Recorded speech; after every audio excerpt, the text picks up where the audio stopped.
If recent conflicts in Ukraine and elsewhere have taught us anything about 21st century warfare, it's that it doesn't matter how technologically advanced or capable your weapons may be if you don't have enough of them to stay in the fight. And while the US is capable of massing enough firepower on any corner of the globe to, well, level some entire nations, even the mighty American military is still really only as capable as its stockpiles will allow. Or to put that another way, the American military machine can be thought of as a very powerful gun, one with the accuracy and stopping power necessary to take down just about any adversary anywhere in the world. It's an expensive and incredibly capable weapon, but it only works when it's loaded with the necessary ammunition. Once you go Winchester, or you empty your last mag, even the best gun in the world becomes a whole lot less handy in a fight.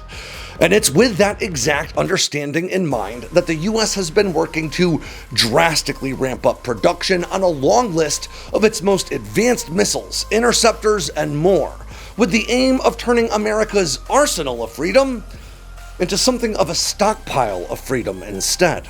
So let's talk about the weapons Uncle Sam is betting big on, what they do, why they're needed, and how long it'll take to open that missile spigot. I'm Alex Hollings.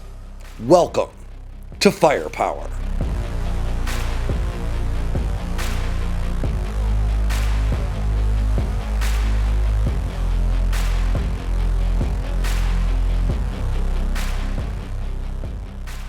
In January of 2023, the Center for Strategic and International Studies published a 165-page report outlining the lessons they learned from wargaming a Chinese invasion of Taiwan 24 times in a row. Now, this report, dubbed the First Battle of the Next War, included a number of different invasion scenarios as they might play out this very year, in 2026, starting with baseline scenarios derived from the objective realities of forces known to be in theater, and then going on to simulate a variety of excursion cases, as they put it, that introduced variables that could ultimately benefit either China or Taiwan, ranging from a complete lack of American support on one side of the spectrum to America not only getting involved, but receiving direct or indirect support from local allies and partner nations on the other.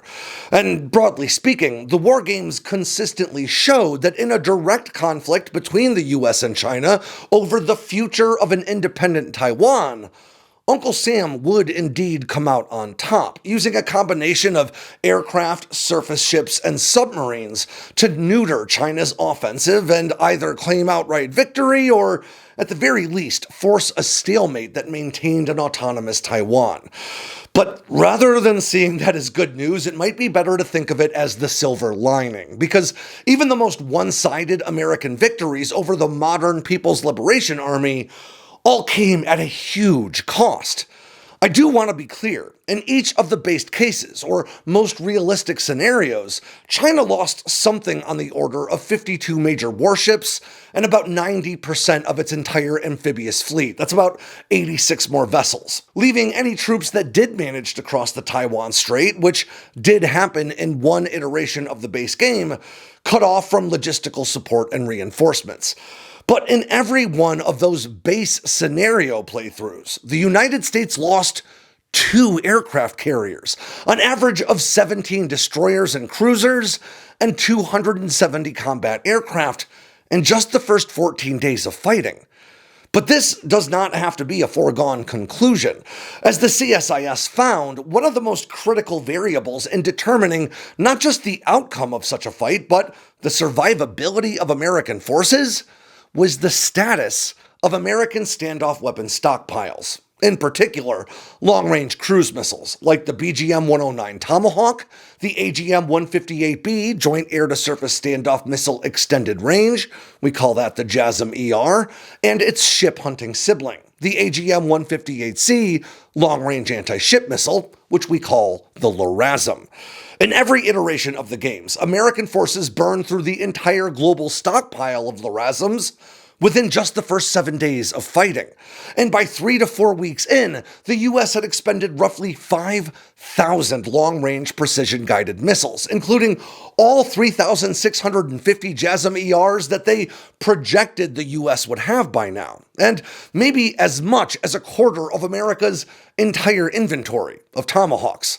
So let's explore these weapons a bit. We've talked about Lockheed Martin's JASSM line of weapons a ton on this channel over the years because, well, they are objectively among the most advanced and capable cruise missiles in the world today.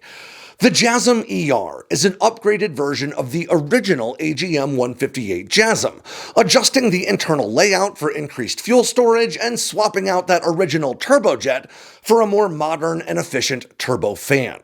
The result is a stealthy cruise missile that can be launched from fixed-wing and even cargo aircraft using Rapid Dragon palletized launch systems with a range of better than 575 miles, and an absolutely massive 1,000-pound class penetrating blast fragmentation warhead.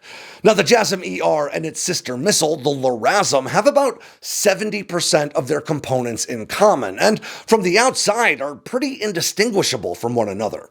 Internally, though, the ship-hunting LRASM carries an advanced maritime seeker package and onboard autonomy software that together allow these missiles to hunt the open ocean for enemy warships in packs, identifying and distributing targets amongst themselves, and then even locating and closing with the most vulnerable points on a target vessel.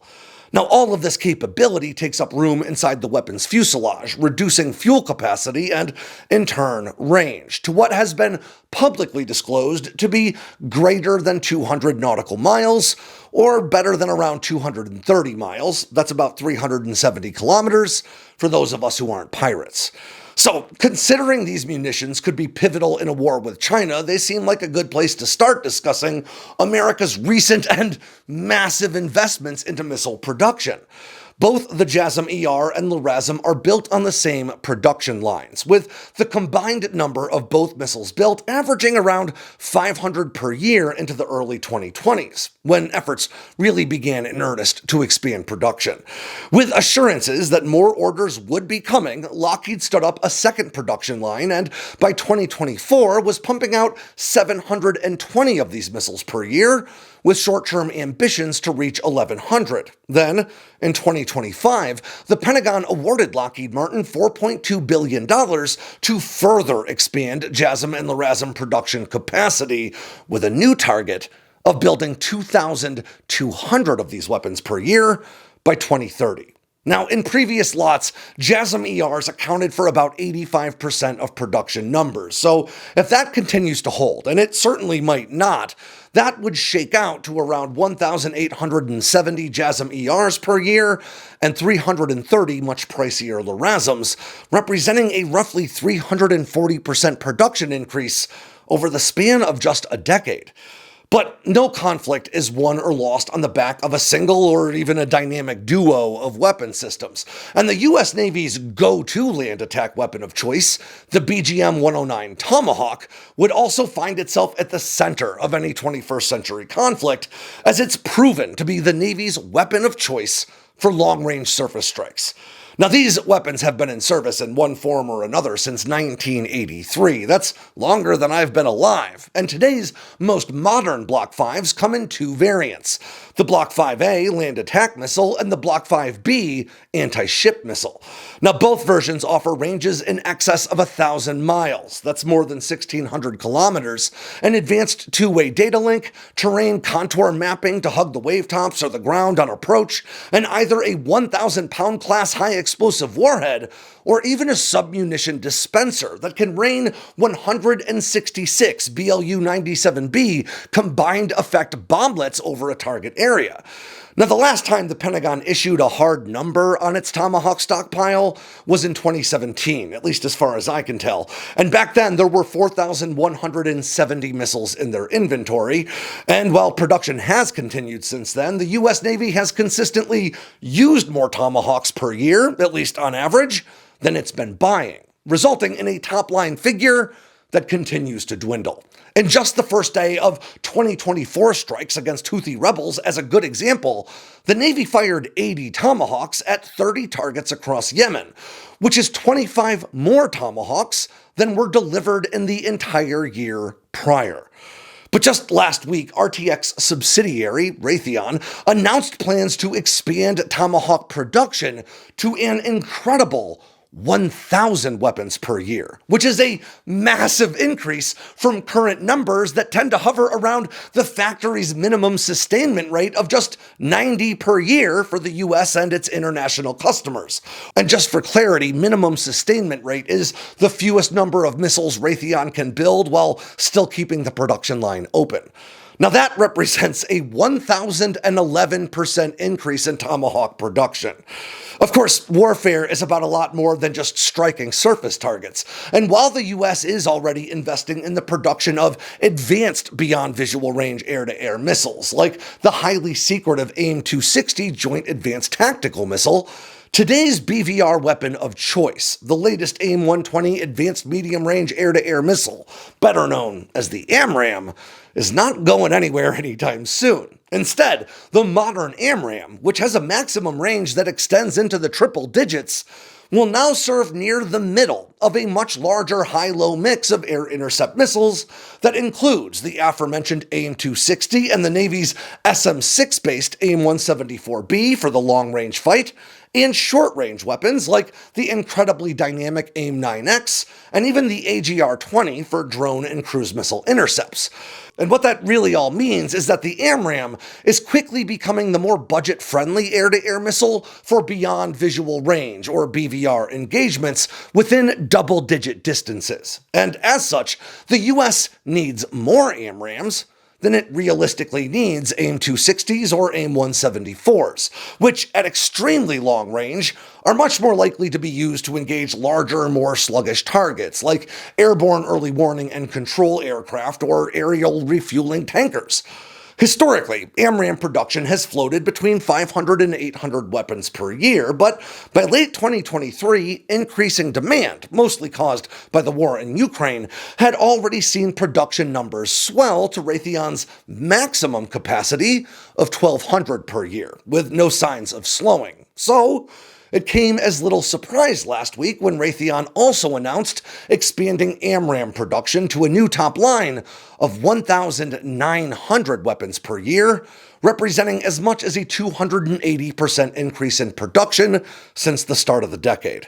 But the US can't win a war with offense alone. It's also investing heavily into defensive assets. We've spoken a lot on this channel about emerging drone defense systems and inexpensive interceptors meant to bring down inexpensive targets. But a high-end fight also means being able to defend against a wide variety of low-flying cruise missiles, high-flying ballistic missiles, combat aircraft of all kinds, and increasingly prevalent hypersonic weapons. Defending against those types of threats requires incredibly capable air defense interceptors, or surface-to-air missiles that can be launched to take these weapons out before they find their targets. So as you might imagine, many of these interceptors are also seeing a big boost in production. Last month, Lockheed Martin announced that it had reached an agreement with the Pentagon to fund a dramatic expansion of its PAC-3 MSE interceptors for America's well-known MIM-104 Patriot air defense system. Now, longtime viewers of this channel are no stranger to the evolution of the Patriot system since it first entered service all the way back in the early 80s. At its inception, Patriot was designed really to serve primarily as an anti-aircraft asset, but following pretty poor performance against tactical ballistic missiles like Scuds in Iraq, a long series of updates and upgrades eventually turned Patriot into one of the most broadly capable air defense assets in history. A result many weren't even entirely aware of until Ukrainian Patriot systems started swatting Russia's faux hypersonic missile, the Kinzhal air-launched ballistic missile, out of the sky.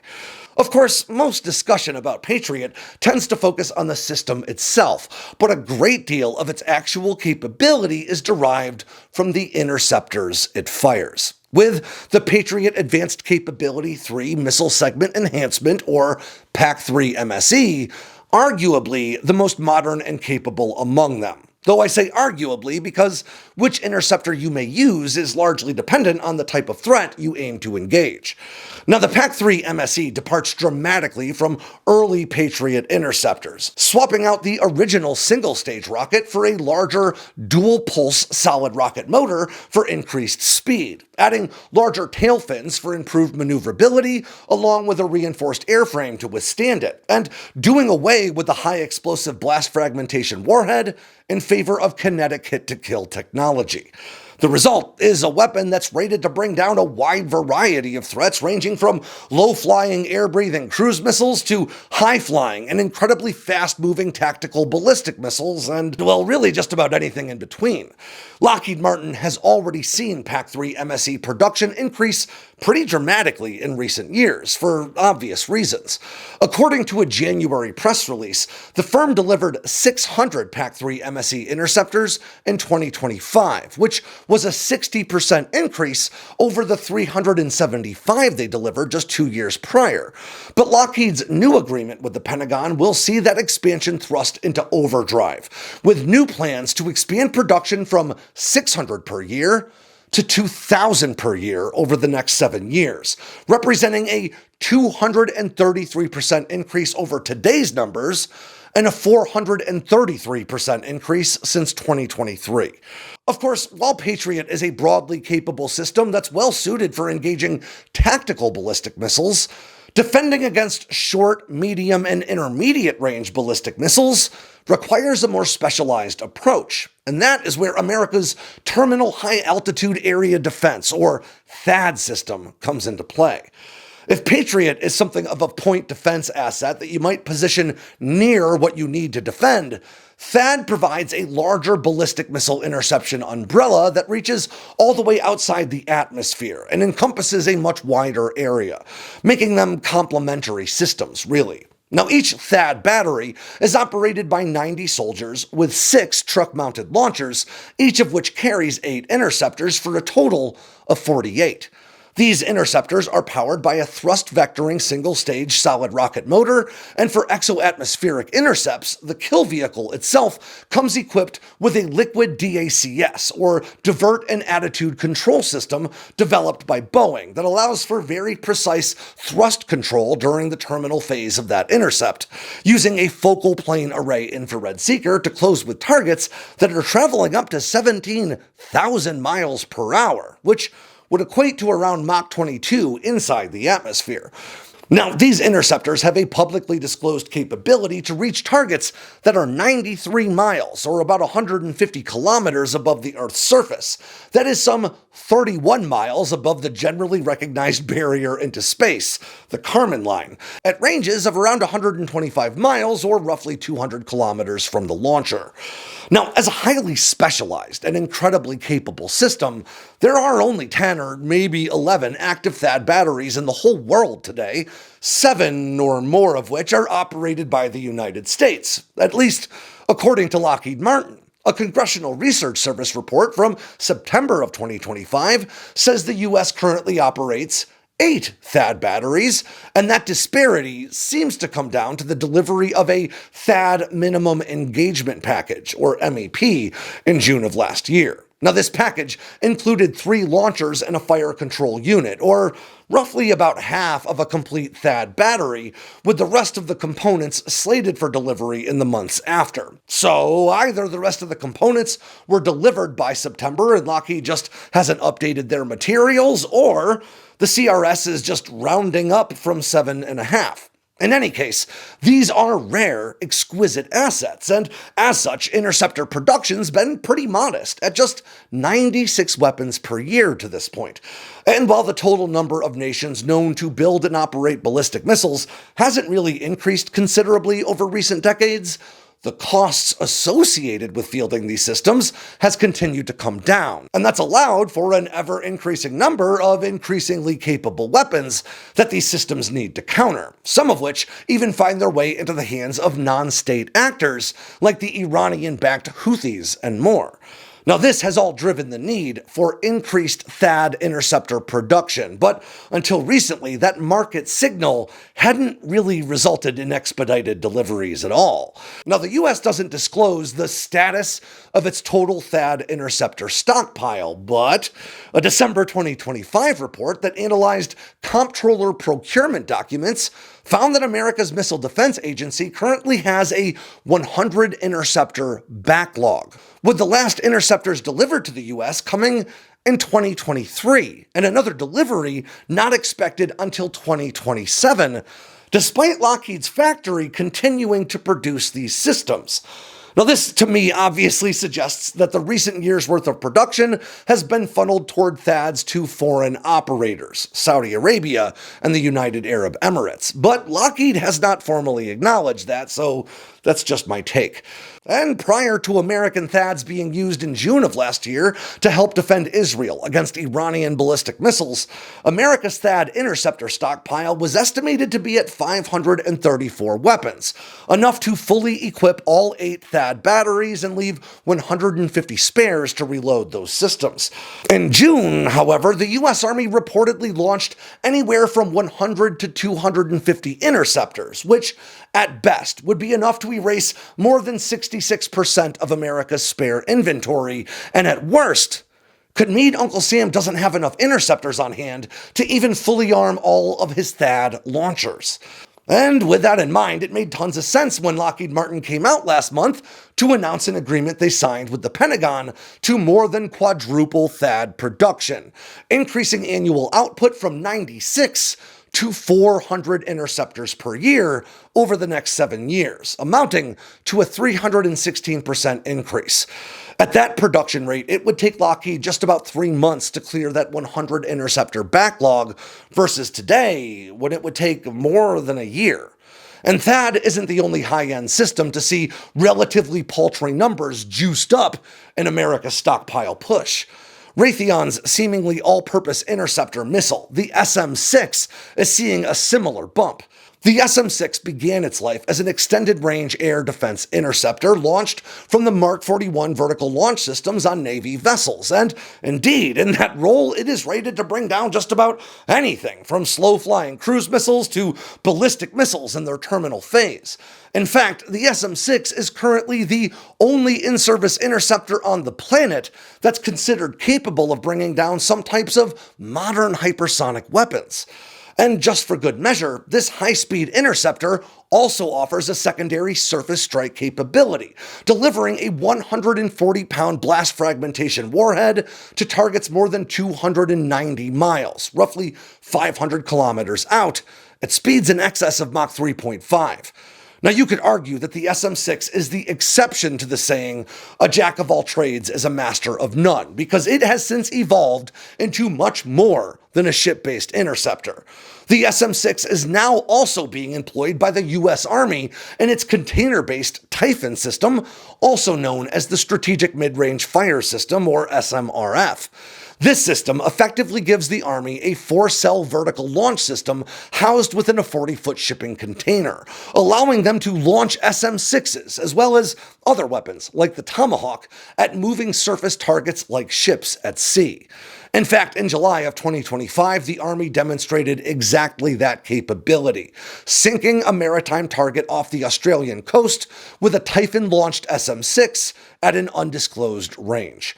But the even more famous secondary application for the SM-6 has to be in its air-launched form, as the Navy's recently unveiled AIM-174B Gunslinger. These beyond visual range air-to-air missiles eliminate the initial rocket booster used to propel the missile up and out of the ship, effectively using the Navy's FA-18 Super Hornets to do the same job. And as a result, AIM-174s launched from high-flying fighters all but certainly offer even greater range than the weapon can provide in surface-launched form, potentially making it capable of downing airborne targets more than 300 miles out. The SM-6 has been in service in one form or another since 2013, but aside from some broad figures, Raytheon has largely chosen not to disclose annual production rates. But an unclassified comptroller document I found from 2024 does give us a real sense of deliveries to the US military, at least. According to that document, Raytheon had already delivered a total of 856 SM-6s by then, split between original Block 1 weapons and new upgraded Block 1As that entered service in 2023. That report also went on to identify 2024's total SM-6 procurement at 125 AURs, which is short for all-up rounds or complete systems, with production continuing to ramp up on Block 1As and even newer Block 1Bs to reach 300 AURs in fiscal year 2028. And just last week, Raytheon announced a new production target of 500 SM-6s per year, equating to a roughly 300% production increase for early in the 2030s. Now, it is extremely important to understand that this list of weapon production surges isn't exhaustive, and several other initiatives have already been announced in recent weeks that, in a lot of cases, just don't include hard numbers that we can use for context yet. Some examples are Raytheon's Block 1B and Block 2A SM-3 interceptors, both of which are used by the US Navy for ballistic missile defense. Raytheon has disclosed plans to rapidly expand production of these weapons as well, and stated that many of their systems are seeing production increases by 2 to 4 times, but it still isn't clear if we can attribute that degree of expansion specifically to those weapons, and there are a lot of others in the same boat. Likewise, there are also seemingly countless new low-cost missile efforts aiming to produce high volumes of inexpensive missiles and inexpensive interceptors, meant to serve alongside these higher-end existing systems in both offensive and defensive capacities. And of course, still more programs aimed at producing even cheaper kinetic and directed energy weapons capable of bringing down drones and the like. All that is to say that while there are sure to be plenty of commenters below this video that didn't watch to the end, saying that America shouldn't be focused on these weapons and instead should be investing in drone defenses or lasers or cheaper interceptors, I want you to know that the truth of the matter is the American military is plenty big enough to walk and chew bubblegum at the same time. Because you can't win a large-scale conflict by choosing to defend against one type of threat while ignoring all the others. And with that, ends yet another edition of Firepower from Sandboxx News. I'm Alex Hollings. Make sure to swing by sandboxnews.com today and every day for all the latest in news, entertainment, and merch from all around the force. If you got anything out of today's video, make sure to click like and subscribe down below and leave me a comment so I know what I should cover next. And of course, don't forget to tap on that bell icon so you never miss a drop from Sandboxx News.